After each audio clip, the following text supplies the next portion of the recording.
My name is Avery Meyer. I would like to welcome you to the third of a short series of videos I have prepared that I'm hoping will inspire you to create a small startup business, or inspire you to help your children, grandchildren, youth in your community, or anyone for that matter, to create their own business. In this video, I'm going to tell you a bit about my experience with advertising and selling strategies for my own business, and go over topics that may help you when marketing your own business. As I mentioned in the prior video, my outlets to market evolved over time, starting with craft fairs and ultimately into retail sales agreements, both consignment and wholesale. Thanks to effective marketing, I was also able to obtain multiple commission sales. That's custom product sales specifically requested by an individual customer, as my business grew, selling within and outside my home state of Texas, even selling and shipping product internationally. However you get your product to market, you will want to make sure you sell your business plans at every event and to every person. For me, the pins I sold were in support of the goal I was selling, which included not just a profit for me, but also the 50% of all of my net profits, which I donated to food allergy research and education, or FAIR. FAIR was of particular importance to me, and I made sure that everyone knew why I made and was selling these pins, and ultimately a line of other products. I will address those in a future video. Let me start with the most basic method of publicizing your efforts, word of mouth. I cannot stress to you the importance of word of mouth. It starts the first time you approach a craft fair organizer and get denied entry into an event. That is what happened to me the first few times I put in a vendor application. One of my first rejections was to a sale that already had a woodworking vendor. Even though his products were not the same as mine, they were still wood, and the organizer only wanted one vendor in that particular category. Don't let those early rejections deter you. Once I was able to secure a few market vendor slots, I started to make friends with neighboring vendors who recommended other church, craft and makers events where my products would sell well. I am convinced that making those connections helped me to secure spots at other events, like the time I was selected as a sponsored youth maker at the Camp Bowie Fall Festival in Fort Worth, Texas. Not only was this one of my most successful early sales events, the Fort Worth Makers Group sponsored me by providing me a booth space free of charge. This evolved into multiple, very successful sales days with the Camp Bowie organization as well as Fort Worth Makers. Selling at market can be very lucrative, but do pay close attention to entry fees and, more importantly, where the market is held and who will make up the customer base. I have made the mistake of paying an entry fee for a market in rural areas where I have not even made enough to purchase lunch from other vendors at the event. I have found that for my products, focusing on affluent neighborhood markets and major metropolitan areas brings greater sales and is often worth the premium and entry fee. Word of mouth also helped me when I realized that I had a closet full of product waiting for that next craft market sale. That's when I started cold calling local retailers to find a partner to sell my products for me.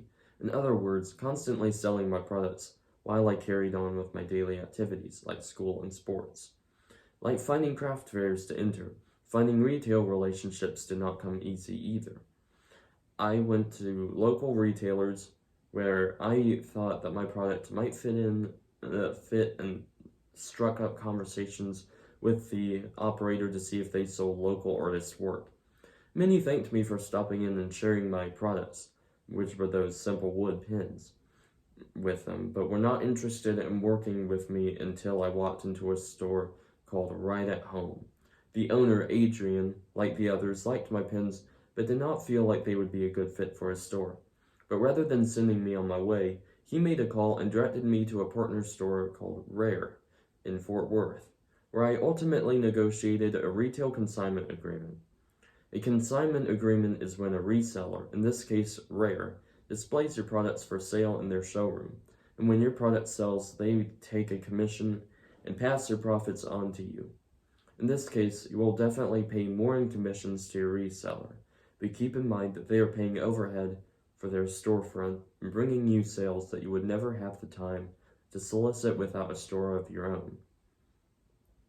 I would be negligent not to mention the importance of social media when speaking to you on selling strategies. Applications like Facebook and Instagram were of huge benefit to me. I kept them simple with photos of product, notices of sales event and resellers, and those major moments of sending an annual, typically over $1,000 check to my charity. I found that friends of my parents and grandparents, teachers, fellow students' parents, even fellow students themselves sought me out to complete custom commissioned work for them.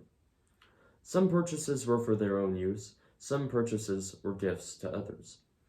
I was also able to secure a wholesale relationship with an out-of-state reseller, Tomlins in Cassville, Missouri, when the store owner discovered my postings on Facebook.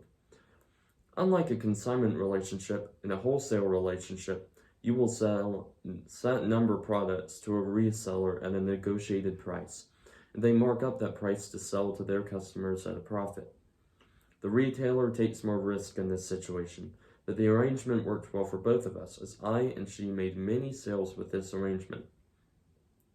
The results of my social media were very helpful to me to make a difference for FAIR and to keep my business profitable. If you really think about it, social media is simply a modern manifestation of word of mouth. I did try other electronic media to aid in my sales, like Etsy and Facebook Marketplace. These outlets did not produce the results I would have hoped, as I spent many hours with minimal results. It could be that there were so many other woodworkers on those sites that my product, more importantly, the purpose of my business, was lost in the electronic noise. I don't want to discourage you from trying these and other electronic platforms, but take into consideration your level of effort when investing your time. Like my nut allergy and advocacy for an associated charity, you should consider leveraging your unique selling points when marketing your business.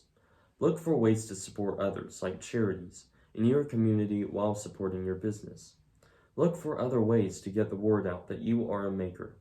Offering a unique product by donating to other charities where your business name may be publicized. In my case, I have made many wood bowls and donated them to the Tarrant Area Food Bank's Empty Bowls fundraising events, as well as donating my products to my school's fundraising events. It probably goes without saying, but regardless of whatever stage your business is in, engage in conversation with customers and relate to them on a personal level. Leave them with a tasteful business card, and you will likely be surprised with your own success. I hope this video was helpful and informative. Be sure to check out my next video, where I talk about how you can increase your profits once you have established your business. Also, be sure to leave a question or comment.